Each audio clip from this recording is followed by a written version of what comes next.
지난 10월 서울관세청에서는 국제탐사보도협회에서 공개했던 조세 회피처 수사 중간 발표가 있었습니다.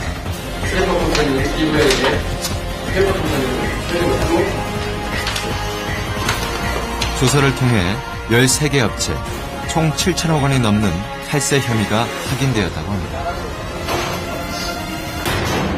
2001년도인가요? 그때 시작을 하셔갖고 그 다음에 제가 하다가 사업이 계속 적자가 나오고 하다 보니까 2010년 5월달에 또 정리를 했어요. 저희가 딴 데다가 좀 넘겼죠. 그럼 얼마예요? 한 9억 8억 87만 불 정도요? 87만 불 정도 US달러로? 네. 가져가지고 어디다 놓으신 거예요? 저희 그 계좌에다가 네. 홍콩에 사무실을 두고 있는 이 젓갈업체는 회사 창립자인 아버지가 해외에 숨긴 1천만 불을 홍콩 비밀 계좌에 숨겨놨다가 들통이 났습니다. 대를 이어 탈세를 한 겁니다. 이 회사는 미국의 대형마트와 수출 계약을 맺으면서 수입 가격을 고가로 조작해 비자금을 버진 아일랜드 페이퍼 컴퍼니의 명의의 홍콩 비밀 계좌에 숨겼습니다. 아버지가 사망 전 숨겨두었던 1천만 불과 함께였습니다. 당연히 상속세도 내지 않았습니다. 조세 피난처를 공격적으로, 적극적으로 활용할 수 있는 기업이나 사람들은 그렇지 못한 시민이나 기업에 비해서 적정한 수준의 자기 부담을 하고 있지 않은 거거든요. 거기를 통해서 이제 절세를 하거나 탈세를 하기 때문에 결국에 그 세금 부담은 누가 지게 됩니까? 활용하지 않는 기업이나 개인들이 지게 되는 거죠. 결과적으로 조세 피난처를 활용하는 기업이나 개인들은 세금 부담을 그만큼 적게 내기 때문에 그만한 이제 자금력을 확보하게 되겠죠. 그렇지 않은 개인이나 기업에 대해서는 상당히 유리한 입장이죠. 그러면 그런 기업이나 개인들이 많아지면 결과적으로는 시장의 건강성이 훼손되는 그런 결과가 생길 수 있습니다.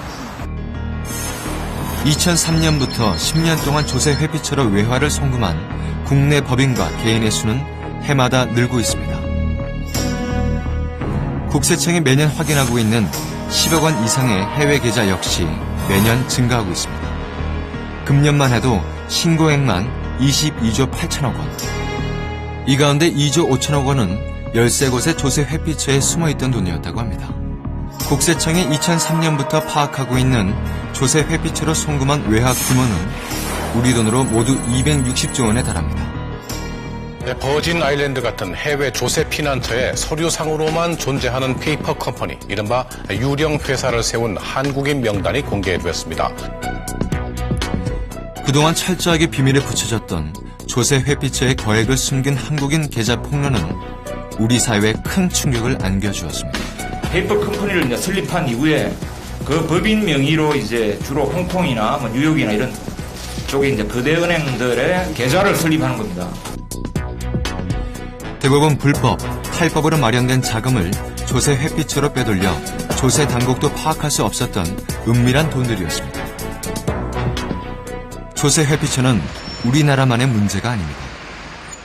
전 세계 조세 회피처 문제를 파헤친 조세정의 네트워크의 제임스 헨리 변호사를 만났습니다.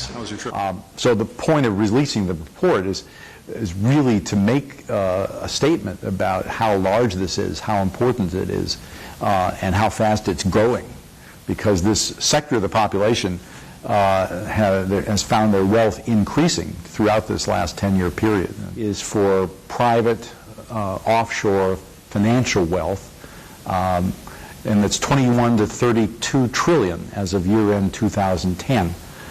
That's about 10 to 15% of total financial wealth worldwide. So it's a reasonable estimate from the size of the portfolio, but it's shocking to say that all of this wealth is owned by a tiny fraction of the world's population, something like 0.14% of the world's population, fewer than 10 million people. 조세 회피처로 소득과 부를 이전하여 내야 할 세금을 내지 않는 극소수로 인해 전 세계의 선량한 대다수가 피해를 입고 있다는 겁니다. I think it's just outrageous when you have government struggling to pay the bills on the middle class and the poor. When rich people aren't paying taxes, somebody else has to pay the bills. And you either have excessive government borrowing or you have tax increases or a shift to the tax base to middle class people and the poor through sales taxes, VAT taxes. And that's a trend that we'd like to stop. 지난 40년 동안 조세 회피처 사업은 세계적으로 성장해 현재 80개가 넘는 조세 회피처 국가가 있습니다. 조세 회피처로 가장 많은 돈을 빼돌린 나라는 중국, 한국은 러시아에 이어 세 번째로 큽니다. 탈세와 자금 세탁의 통로로 이용되고 있는 조세 회피처. 유출된 돈의 규모는 30년 동안 870조 원에 달합니다. 말레이시아의 수도 쿠알라룸푸르에서 국내선 항공기를 타고 2시간을 더 가야 나타나면서 라부안. 라부안은 홍콩과 싱가포르에 이어 아시아의 신흥 조세 회피처로 떠오르는 곳입니다.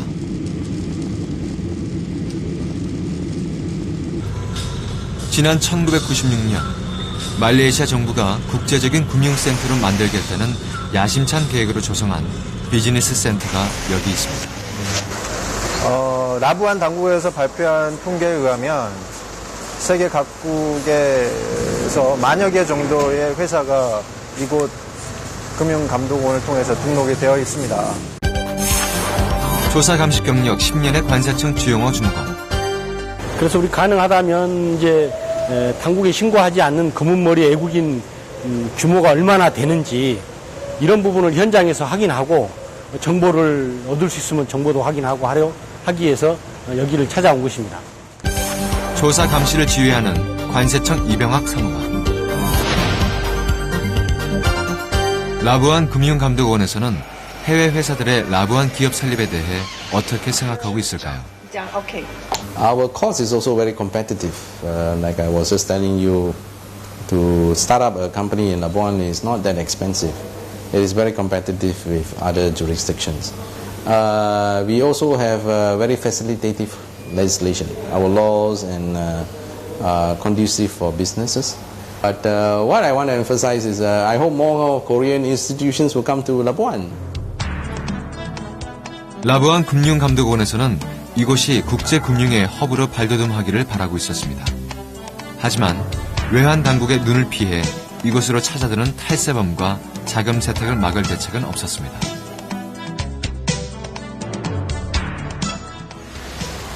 라부안에 주소지를 둔 한국 기업의 현장 실사가 시작되었습니다. 여기가 이제 우리가 말하는 한국 사람 6명이 여기를 통해서 투자했다는 그런 데입니다. RGB LTD, 그다음에 어미스트 영 이렇게 돼 있거든요. 네. 그거를 우리가 지금 갖고 있는 리스트 중에 지금 간판이 나와 있는 회사들이 있어요. 그거를 한번 클로즈업 할 수 있어요? 너무 오래 있으면 쟤들 이상하게 생각할 수 있으니까 이 정도 하시죠. 주소지를 찾아간 곳은 회사가 아닌 대행사 주소였습니다. 페이퍼 컴퍼니로 확인되면 외환거래 위반과 자금 세탁 등을 확인해 국세청의 탈세 여부를 통보하게 됩니다. 여기 보시면은 저희가 찾으려고 하는 회사들 이름이 몇 군데 있네요. 지금 여기 건물에 입주해 있는 사무실 리스트를 보실 수 있는데요. 회사 설립을 대행해준 설립 대행회사 이름은 있고요. 실제로 한국에서 투자된 회사의 이름은 없네요. 결국에는 한국에서 이곳에 투자됐던 회사들은 실제는 존재하지 않고 주소지만으로 존재하는 우리 이른바 페이퍼 컴퍼니 정도라고 해석할 수 있을 것 같습니다. 들어가서 한번 물어볼까요? 여기가 등록 대행을 전문적으로 해주는 회사 중에 한 군데입니다. 저희가 확인하려고 하는 6개 회사가 여기에 등록되어 있지만 보시다시피 저쪽 안쪽에 사무실이 있는 것 같은데 안내 데스크에 사람도 없는 것 같습니다. 이거는 결국에 왕래하는 사람이 없고. 직접 상담을 시도해봤습니다. I didn't have any appointment, but I made a phone call from Korea the other day. One of my friends from Korea introduced me this company. What I want to do here in Labuan is to set up my own company. Your own companies? Yeah. Within one day? Yes. Okay. You can set up a company. How much do I pay for service charge? And normally the setuping of the company is $3,000 something. 3,000 something, only 3,000 something. Yes. That's it. Within 1 day. Within 1 day. Okay. It's the approval of the company is not within 1 day actually, because we need to have a reservation of name. No, the reservation of name is only what the name of the company we need. That is no need everything. I mean, no required any documents. Just need what is the name of the company. Just name of the company. I cannot promise to you to that because that is compliant from the LOPSA. But for the Korean, the nationality for Korean is more simple. I mean, there's not much compliance that required. All right.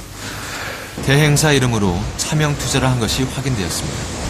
특히 한국 국적의 사람이 회사 설립하는 게 다른 나라에 비해서 좀 더 쉬운 모양입니다. 그렇게 설명을 해주네요.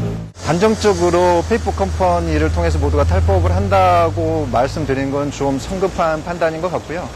목적에 따라서 지리적인 여건상 이곳에 회사를 만들 수밖에 없는 이유가 있을 것이고, 이곳에서 제공하는 어떤 금융상의 혜택을 충분히 누리기 위해서 페이퍼 컴퍼니를 만들 수는 있을 겁니다.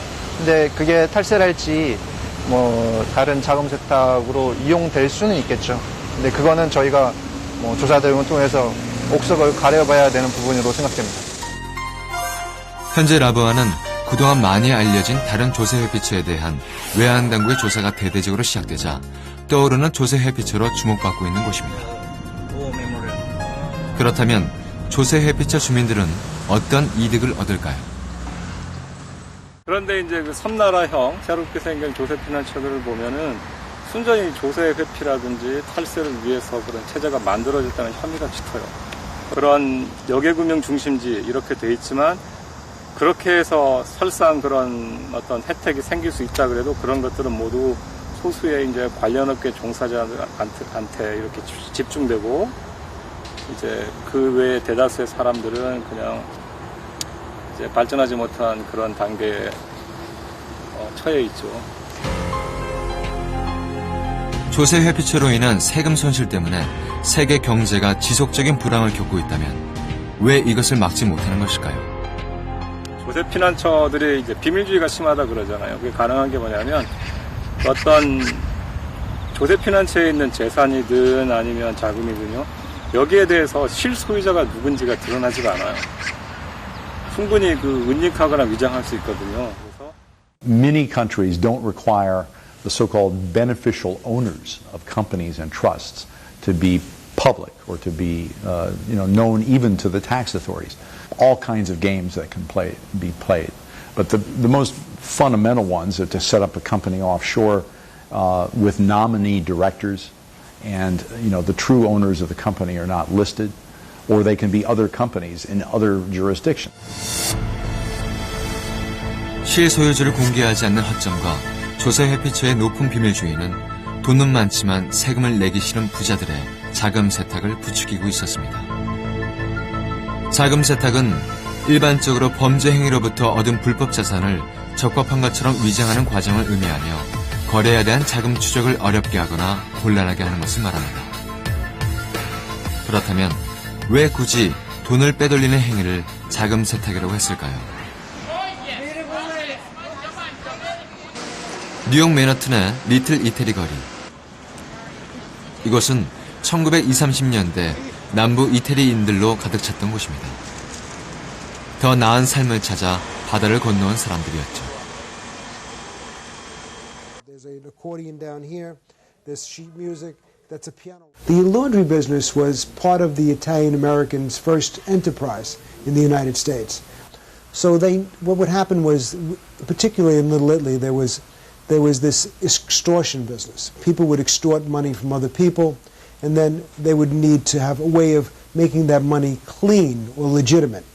So what they would do is they would take these legitimate businesses, like the laundry business, and they would open up a storefront, and they would say, this is a laundry business, but what they really were doing was taking money in from the community, what they were getting graft money for to being people allowed to run their businesses, and then they would run it through the store and make it legitimate. So it was a way of taking illegitimate money, which was taken by extortion, and making it legitimate. Because the laundry business was a way to wash things, make them clean, this was making clean money out of dirty money. 이태리 이민자들이 운영했다는 뉴욕의 세탁소들은 이제는 아시아에서 온 이민자들이 대신하고 있었습니다. 자금 세탁 역시 단순히 불법 자금을 합법적으로 바꾸는 것이 아니라 훨씬 다양하고 복잡해졌죠. 영화 돈의 맛에는 한 재벌집에 설치되어 있는 대형 금고가 등장합니다. 보통 사람들이라면 평생 구경도 하지 못할 엄청난 양의 현금 다발들이 그곳에 있습니다. 때론 금고 안에는 금괴들을 비롯한 고가의 물건들이 채워지기도 합니다. 자금 세탁을 한 겁니다. 비자금 뉴스가 나올 때마다 보석이나 그림이 빠지지 않습니다. 불법으로 조성된 자금으로 고가의 물건을 사들였다가 다시 되파는 것은 돈의 출처를 확인하기 힘들게 하는 전형적인 자금 세탁 수법입니다. 어쩌다 인간을 위무해주는 가장 원초적인 예술, 그림이 자금 세탁의 도구로 전락해버렸을까요? 대체로 그 작품이 그런 식으로다가 읽히는 거는 저 작품이라는 것들은 예술이라는 것들이 그렇게 간다는 거는 이 자본에서 예술이 역할을 하는 게 아니라 매장이 된다고 생각을 하기 때문에 정말 순수하지 않고 순수의 가치를 훼손하고 있다는 것을 그들은 알고 있을까요? 변호사의 계좌가 자금 세탁에 사용되기도 합니다. 자금의 출처나 흐름을 은폐하고 추적을 방해하기 위해서죠. 뇌물로 인한 수익을 돈 세탁했을 때는 처벌하는 조항이 없는 거예요. 물론 뇌물죄는 처벌되죠. 이제 뇌물로 인한 수익을 가지고 누군가 은닉해줬거나 돈 세탁을 도와줬거나 그걸로 재산상의 이익을 얻었을 때 그걸 처벌하는 법이 전혀 없었다는 거죠. 그러면 그거를 도와주는 사람들이 처벌받지 않으니까 뇌물 관련한 자금 맘 놓고 누군가 세탁도 해주고 그럴 거 아닙니까? 가장 광범위하게 자금 세탁이 이루어지는 곳은 거액의 현금 거래가 이루어지는 카지노 같은 도박장입니다. 누구인지 확인할 수도 없고 거래를 추적하기에도 사실상 불가능하기 때문이죠.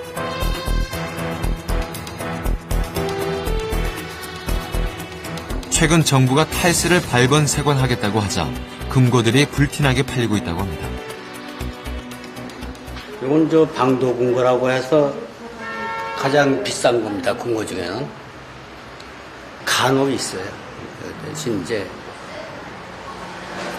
명동 사채시장 같은 데서 주로 그렇게 보시면 되죠. 글쎄 요즘에 뭐 5만 원권으로 따진다면 뭐 한 10억 이상은 들어가지 않겠나 고.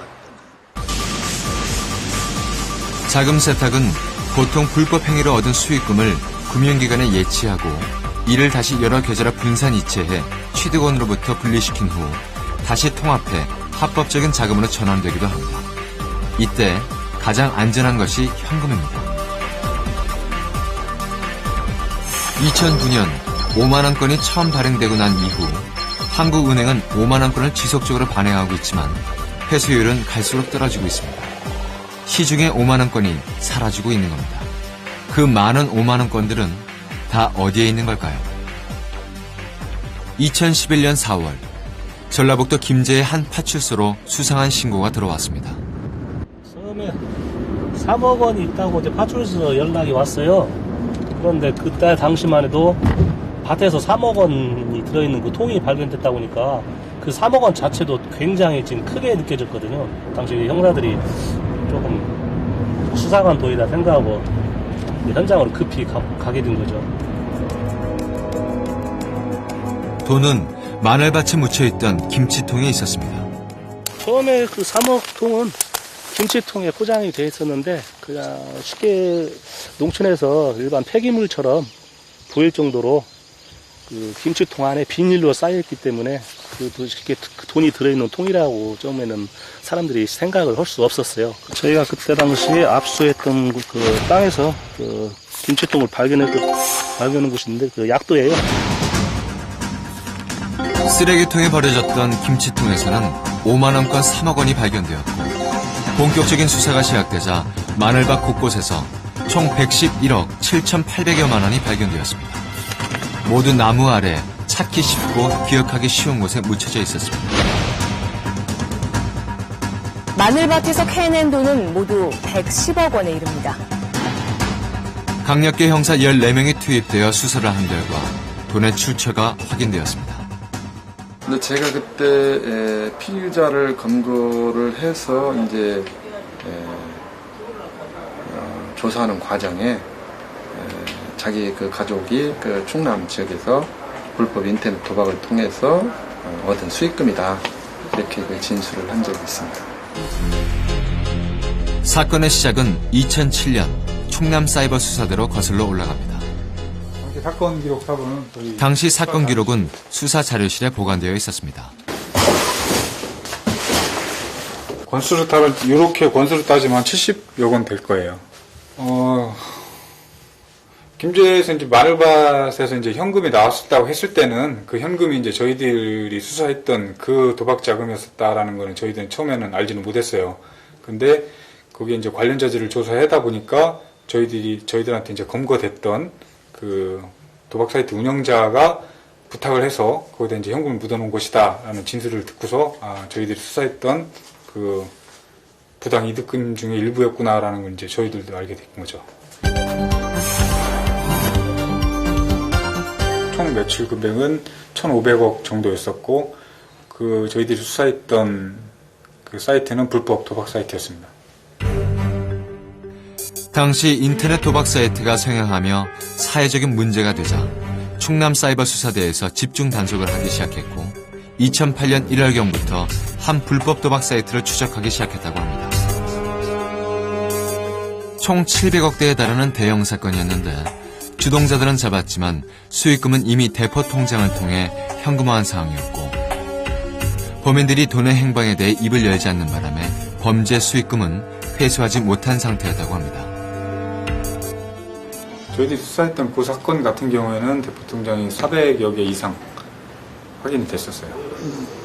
대포 통장을 이용하는 건 어떤 그 수사기관의 어떤 추적을 피하기 위한 어떤 그런 목적이죠.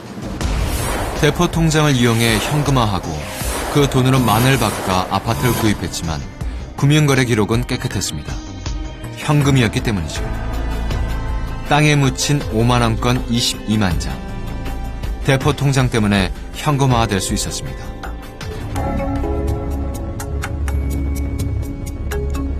꼬박꼬박 세금 내며 선량하게 살아가는 대다수 일반 시민에게 자금 세탁이나 탈세는 먼 나라 이야기 같습니다. 그런데 정말 그럴까요?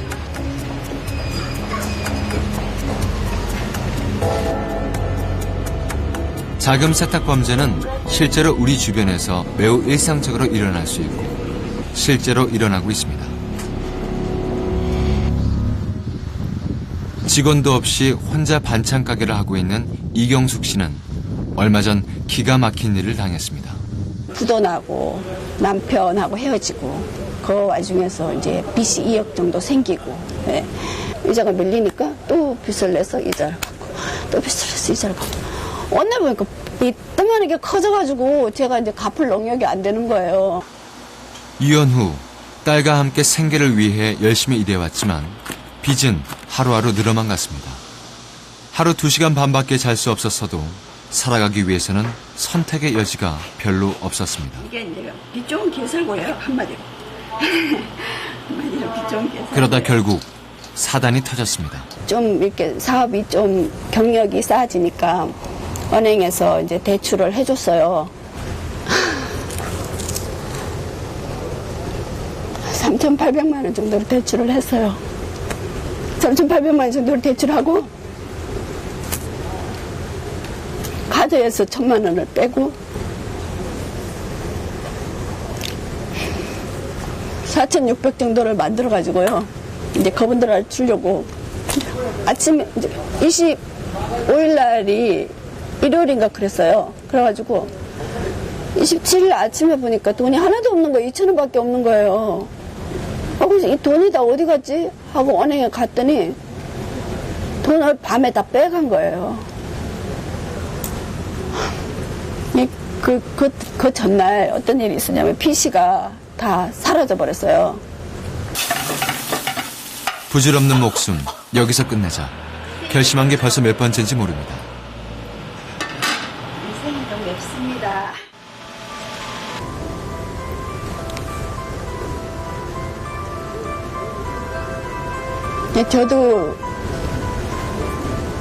저도 이해가 안 되고, 은행에서도 이해가 안 되고, 경찰에서도 이해가 안 되는 일이 벌어진 거예요. 다 이해가 안 가는데요, 자기네들도. 내가 뭐 불러준 거 아니야? 보안카드 불러준 거 아니야? 다시 생각해도 억장이 무너집니다.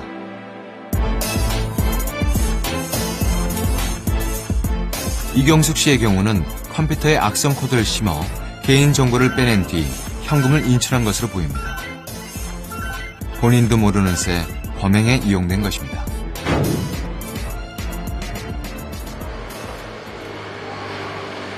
금융실명제라는 건 자기 이름으로 계좌를 가지자는 거. 그게 금융실명제잖아요. 근데 그러면 차명계좌라는 말이 없어야 되겠죠? 금융실명제가 도입된 지 93년에 됐으니까 20년이 됐고, 그게 법으로 만들어진 지도 10년이 가까워 오는데, 그럼 차명계좌라는 말은 없어야 되겠다. 근데 지금 모든 사건이 다 차명계좌 문제로 되어 있잖아요. 차명거래는 금융실명법에 의해서 금지되어 있는데 아무런 처벌 조항이 없고, 차명 계좌에 돈을 넣은 행위 그 자체는 또 처벌받지 않고 있습니다. 그리고 동결되거나 환수되지도 않는다는 거죠. 자금 세탁, 차명거래를 이용한 거래도 자금 세탁이거든요. 자금 세탁에 연루가 되면 우리나라 법상 범죄수익은닉규제법에서는 5년 이하의 징역에 처하도록 되어 있습니다. 하지만 미국에서는 20년 이하로 처벌 기준이 훨씬 높습니다. 8월 금융실명제가 실시됩니다. 법으로는 금지하고 있지만 실제로는 통용되는 차명계좌 문제. 왜 이런 문제가 생긴 걸까요? 금융실명제는 1982년 7천억 대에 달하는 장영자 어음 사기 사건으로 거슬러 올라갑니다. 비실명 거래까지 법으로 비밀을 보장해 아무런 증거도 남지 않는 사이 연쇄부도가 이어지자 필요성이 대두되었지만 번번이 좌절되었습니다. 그러다 우여곡절 끝에 1993년 금융실명제가 전격 실시되었습니다. 재정경제 능력을 발표합니다. 금융실명제가 실시되지 않고는 이 땅에 부정부패를 원천적으로 봉쇄할 수가 없습니다. 매우 재미있게도 외국에서는 금융실명제법이 없어요. 우리나라만 있어요. 외국에는 이미 이 은행법이나 또는 다양한 법률, 자금세탁방지법 등등에서 차명거래를 금지시키는 그런 조항을 이미 도입을 해서 이 자금세탁방지 국제기구가 실명제도와 차명거래에 관련된 여러 가지 사실들을 굉장히 엄격하게 정하고 있기 때문에 이미 그러한 법률이 금융실명제법으로서 기능을 하고 있어요. 자금 세탁 방지법을 세계에서 가장 먼저 시작한 나라, 미국. 미국의 금융 문화는 우리나라와 어떻게 다를까요? 한국계 은행이지만 미국 법의 규제를 받는 한 은행을 찾아가 봤습니다. 공하고 아이튠스요. 제가 우선 기자 상표를 확인할게요. 네. 혹시 주소증만 갖고 오셨어요? 네, 여기 지금 플러싱 주소로 되어 있는데 네. 지금 당장은 주소 증명하는 걸 안 갖고 왔는데 한국에서 계좌 개설하는 거랑 많이 다른가 봐요. 그러면 다른 은행 구자 있으세요 혹시? 집 계약서 있으세요? 네, 있어요. 지금 넣고. 네. 주변 일주일 안에 갖다 주시면 되거든요. 차명계좌 개설도 가능할까요? 그리고 제가 부모님이 너무 바쁘셔가지고 네. 지금 못 오시는 상황이세요. 그래서 부모님 명의로 차명 계좌를 제가 개설하고 싶거든요. 근데 그거는 네. 불가능하세요. 저희는 꼭 본인이 직접 내점을 하셔야지 그저 오픈이 가능하세요. 바쁘시더라고요. 그 가족 증명이나 뭐 직계 가족이라도 네, 안 되나 봐요. 오셔야 돼요. 본인이 꼭 오셔야 됩니다. 네, 알겠습니다. 알겠습니다. 감사합니다. 여기 고객님 어머님 성함을 꼭 적어주셔야 돼요. 네. 이거는 보안 질문이에요. 여기 어머니 성함은 제 계좌를 만드는 건데 왜 어머니 성함이 들어가나요? 미국에서는 이제 부모님 결혼을 하시면서 여자분이 남자분의 성을 따라서 바꾸게 되는 경우가 있어요. 그럴 경우 가족분만이 그러니까 메이든네임을 아시거든요. 그래서 저희가 보안 질문으로 메이든네임을 꼭 확인을 해요. 한국에서 있으면 뭐 본인이 꼭 가지 않더라도 차명 계좌를 뭐 다른 사람이 만들 수 있는데 미국은 그게 아예 원천적으로 봉쇄가 돼 있어서 좀 약간 좀 놀랬어요. 반대로 말하면 본인이 가지 않고서는 모든 어카운트를 열 수가 없다는 말은 다른 사람이 그 계좌 제 명의를 도용해서 뭐 그거 가지고 뭐 불법적인 일을 할 수 없다는 그런 의미이기 때문에 좀 어떻게 보면 고객 입장에서는 좀 안심이 좀 되는 좀 그런 제도였었어요. 한번 줘보시겠어요? 언니분이 직접 못 나오시나 봐요. 네. 하지만 우리나라에서는 위임장과 증명서를 제출하면 쉽게 개설이 가능했습니다. 고액 현금 사용은 어떨까요? 안녕하세요. 손님이 굉장히 많네요. 이 정도는 많은 거 아니에요. 또 외국 손님들이 너무 많이 찾아와 주시니까 기분이 좋아요. 우리 음식이 맛있다고 이렇게 소문이 나가지고.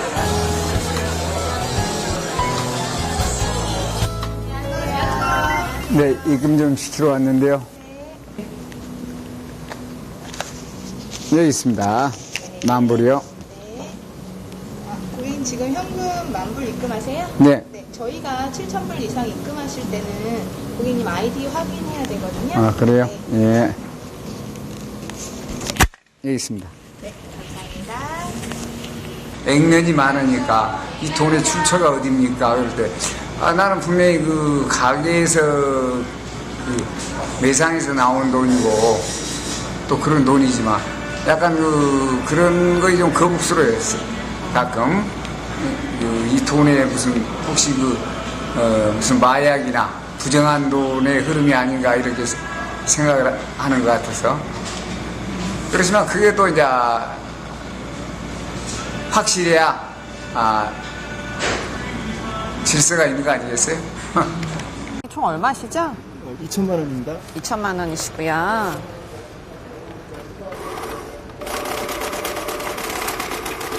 고객님 무슨 좋은 일 있으신가 봐요. 예. 보통 이렇게 현금 5만 원권을 이렇게 전액 다 가지고 오시는 분들은 흔치 않으신데. 네, 결혼해가지고요. 그러세요? 세금 받은 겁니다. 그러시구나. 네.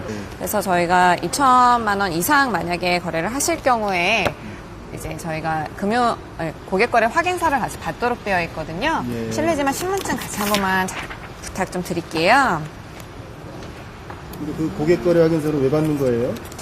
이거는 저희 보시면 특정 금융거래보고법에 따라서 전 금융기관이 실시를 하고 있는 거고요. 고객님 성함이랑 주민등록번호, 주소랑 연락처 같이 적어주시면 되시고 아래쪽에 이제 성함이랑 사인까지 작성해 주시면 됩니다. 좀 그 찜찜한 그 기분이 좀 드네요. 혹시 뭐 제 정보가 어디 넘어가는 것 같고. 신분증은 한 번만 카판내시는 분들도 간혹 계시죠. 어떻게 돼요? 이게 저희가 임의로 받거나 하는 건 아니고 정말 법률상으로 특정금융거래보고법에서 정한 내용이기 때문에 저희가 잘 안내를 드리고 이제 정보를 받을 수 있도록 이렇게 저희가 노력을 하고 있고요. 만약에 안 되는 경우에는 저희가 이제 금융거래를 거절을 할 수도 있어서 그 부분까지 안내를 드리고 있습니다. 현재 국제자금세탁방지기구에 가입되어 있는 국가들은 자금세탁방지협약에 의해 일정 금액 이상을 입출금하는 고객의 정보를 확인하고 있습니다. If you went to a bank in the United States with more than $10,000 in cash, a report is filed. Whether it's legitimate or illegitimate, certainly from the threshold reporting standpoint, with suspicious activity reports, that's where a financial institution is obligated to make their best efforts to let the government know if they see something that's out of the ordinary and that they suspect may be involving a criminal activity.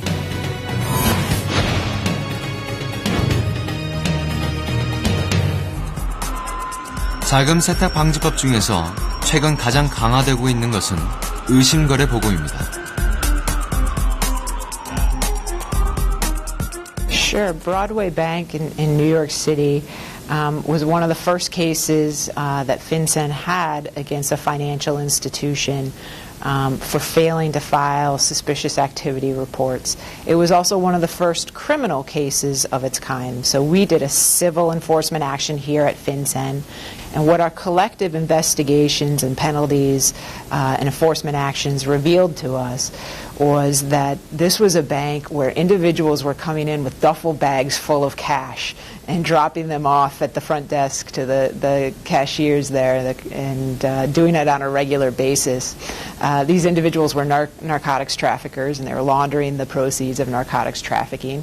And in fact, they started telling their friends who were also money launderers that they should come to this bank as well, because no one would ask any questions. And so we ended up fining them $1.1 million for failing to file suspicious activity reports. I have to say that was one of our first cases of that kind. But under that same fact pattern today, I would expect that fine to most likely be much larger. After 9/11, there was the USA Patriot Act, which was implemented. And that really enhanced the requirements on banks to know their customer. So the Patriot Act implemented a customer identification program, formal customer identification program called CIP, where banks have to identify each and every one of their customers and to verify that information to the extent possible. And it also enhanced Know Your Customer to customer due diligence, to really know who your customers are. Not the identification necessarily, but what is their business, what is their occupation, what is the expected activity. And then to further identify possibly higher risk customers and to perform enhanced due diligence on them. Well, in 2011, in another market where we operate, there was a criminal syndicate that was defrauding customers of millions of dollars across many banks. We worked closely with the local police and the whole banking industry. And what we looked for was large amounts of money coming into an account that didn't usually have a lot of money coming into it. We would then freeze that account. And by freezing, that's when you won't let money go in or out of an account. And it does two things. One, it protects our customers' money from leaving the bank, but it also means that the criminal can't take that money out without coming to the branch. And when they come to the branch, the police are waiting and they get arrested. Across all banks, we arrested 15 key syndicate members and broke up the whole syndicate. 한국에서 자금 세탁 뭐 이런 부분은 어떤 테러 이런 거보다는 사실 우리가 절세, 뭐 좋게 하면 절세고 아니면 이제 세금을 적게 내는 방법이라든가 노출을 꺼리는 단지 이런 측면에서 봤다 그러면 이 미국 시장에서의 보통 우리가 자금 세탁, 뭐 AML하고 이제 ATF라고 있는데 안티 머니 론더링 자금 세탁하는 부분하고 또 하나는 중요하게 보는 게 안티 테러리스트 파이낸싱 관련된 부분들입니다. 미국이 뭐 다양한 나라가 특히 최근에는 이런 범죄라든가 이런 부분들이 어느 한 나라에 국한되지 않고 모든 나라에 해서 그 자금을 정상적인 루트로 끌어들이려고 하다 보니까 그게 규모가 작은 은행이건 큰 은행이건 언제든지 사실 인볼브 될 수 있습니다. 그래서 상당히 저희가 주의해야 되고 그런 그 정확하게 업무를 알아야 되고 또 그거에 대해서 준비를 해야 되고 그게 안 됐을 때 은행들이 입는 그 페널티라든가 데미지는 아마 최근에 여러 가지 기사를 봐서 아시겠지만 규모에 상관없이 상당히 냉혹합니다. 한국금융정보분석원 FIU가 설립되면서 우리나라의 의심거래 보고 실적도 부쩍 증가했습니다. 자금 세탁을 원천 봉쇄하기 위한 노력이 시작된 겁니다. 그리고 액수 자체로 하면 제가 지금 대한민국에서는 제가 돈을 제일 많이 만지고 있습니다. 제가 거의 하루에 1,000억에서 2,000억 규모를 만지고 제 돈은 아니고요. 진성 수표는 아니고 가성 수표를 위조 수표를 해가지고 은행에 넣어서 FIU에서는 자금 세탁과 연관된 각 관계기관에서 전문 요원들이 파견되어 함께 자금 세탁 사건을 해결합니다. 지금 어디 가시는 건가요? 아까 분석관 회의도 마쳤고 해서 사건 정리가 좀 된 것 같아서요. 쟁점 보고 마지막으로 드리고 이제 결제 받아서 긴급하게 제공하려고 보고 단계 받으려고 하고 있습니다. 네, 보고 주금 가상납입이랑 세금 탈루분 있어가지고 그 세 부분 위주로 해서 보고서 결제 올렸습니다. 이거 뭐 대상자도 많고 복잡한데 연결도 잘했습니다. 복잡한 과정을 거쳐 이루어지는 자금 세탁 범죄인인 만큼 검증 과정도 철저합니다. 전제범죄 유형에 일치해야만 우리가 법률상 그 법집행 기관에 정보를 제공할 수 있기 때문에 그 법상 규정된 전제범죄에 해당되는지 여부를 먼저 체크를 하고요. 그거에 따른 그 분석이 제대로 이루어졌는지를 중점적으로 검토를 합니다. 분석된 최신 동향은 공유합니다. 전반적인 이제 흐름 이런 거를 금융회사와 이제 법집행에서 파견 나온 분들하고요, 정보 교류 뭐 이런 차원에서 우리가 이제 얻은 그런 정보들, 동향 이런 것들을 전파해주고. 분석관들이 분석하는 정보는 어떻게 선별되는 것일까요? 1차 분석은 은행과 연결된 서버실에서 이루어집니다. 은행에서는 그 소규모 은행에서는 그 실시간으로 넘어오고 그 대형 기관 같은 경우는 이제 한꺼번에 모아갖고 일괄적으로 이제 저녁 때 이제 배출해갖고 올라오고 있습니다. FI에서는 총 3단계로 심사 분석 단계가 나눠지는데 은행이나 증권사 등 각 금융회사가 수상한 거래를 포착하면 금액과 상관없이 FIU에 보고하고 FIU는 보고된 의심거래 정보를 상세 분석해 국세청과 검찰청 등 관계 법집행기관에 통보하게 됩니다. FIU가 자금 세탁의 최후의 추격자가 되는 겁니다. 이게 지문으로 다 해야 열려요. 컴퓨터. 그렇죠. 금융거래 정보 안에 들어있습니다. 그렇다면 개개인의 모든 금융정보가 FIU를 통해 유출되는 것은 아닐까요? 기본적으로 모든 금융정보를 볼 수 있는 건 아니에요. 그거는 금융정보 벌써 개인정보고 중요한 정보가 많이 담겨있기 때문에 금융정보 중에서 일선 은행들과 금융회사에서 의심스럽다고 보고하는 특정한 1에서 2% 정도 되는 비율은 그 정도 사건들만 저희한테 접수가 되고요. 그 중에서도 아까 말씀드렸던 1차, 2차의 검색 결과를 통해서 더 이거는 자금 세탁 농도가 짙다라는 것만 이제 저희들한테 배당이 되고 저희가 볼 수 있기 때문에 실제 전체 금융거래에서 저희가 볼 수 있는 거는 0.001% 이 정도 범죄 혐의가 농후한 그런 계좌들만 본다고 생각하시면 될 것 같습니다. 그럼 개인정보는 보호되고 있는 것일까요? 이거는 찍으시면 안 돼요. 개인정보 누출 시 분석관이 민형사상 처벌을 받게 됩니다. 의심스러운 계좌에 대한 정보를 제공받아 분석하지만 그 정보는 법에 의해 철저하게 보호받고 있었습니다. 조세 회피처는 갈수록 늘고 있고 자금 세탁으로 탈세되고 있는 규모 역시 눈덩이처럼 불어나고 있습니다. 그리고 합법을 가장해 시장의 이익을 독차지하고 있습니다. 보통 사람들의 조세 평등과 정의를 구현하기 위해 우리나라를 비롯한 세계 각국은 지금 자금 세탁과의 전쟁을 벌이고 있습니다.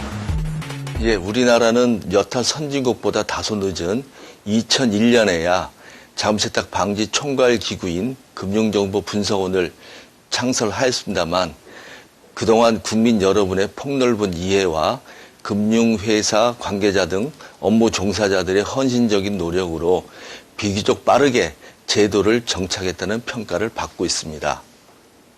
세계적인 경제 불황이 장기화되고 있습니다.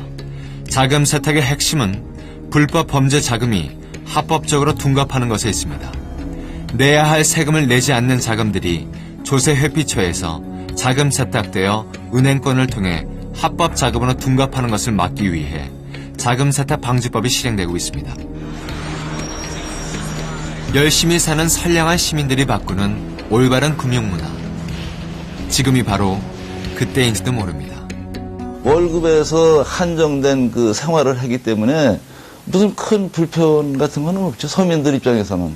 전체적인 국민 전체적으로 다 하니까 그래도 좀 까탈스럽게 해갖고 그런 비자금을 만들 수 있다고 하면 좋죠. 좋은 방향으로 가기 위해서 하는 거기 때문에 그거는 적극적으로 동참해야 된다고 생각합니다. 어쩔 수 없겠죠. 뭐 밝아지는 그게 세상이 밝아지는 거겠죠.